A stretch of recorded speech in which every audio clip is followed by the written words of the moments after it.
This is Jake Pazicki, and this is an ACT Science conflicting viewpoints question. Now, this question is asking us about the viewpoint of Scientist 1, asking what the underlying forces are that cause the formation of ocean basins. So we're not even going to worry about Scientist 2. We're just going to look at Scientist 1 and see what he says, or she says, about ocean basins. So we can go through each answer choice too. But if we're looking at the answer, if we're just looking at the passage, we see that the place that the scientist wants talking about ocean basin formation is right there, ocean basin formation. And they say that he or she says that the ocean basins were formed by an uneven cooling of the asthenosphere. Uneven cooling caused fragmentation of crustal rocks, which sank into the asthenosphere, causing massive depressions in the crust and eventually filled with water.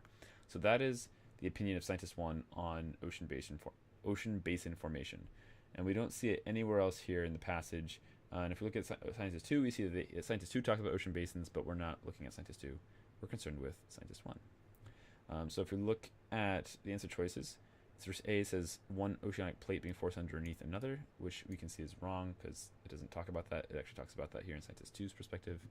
An uneven cooling of the asthenosphere. The ocean basins were formed by an uneven cooling of the asthenosphere. That could be a possible answer choice. An even cooling of the asthenosphere.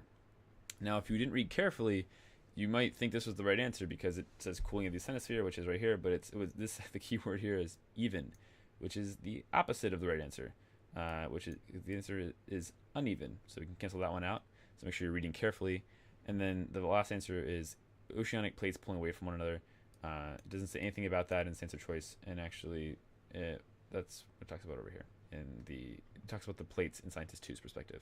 So answer choice 2 is the only one that makes any sense, and that's going to be our answer.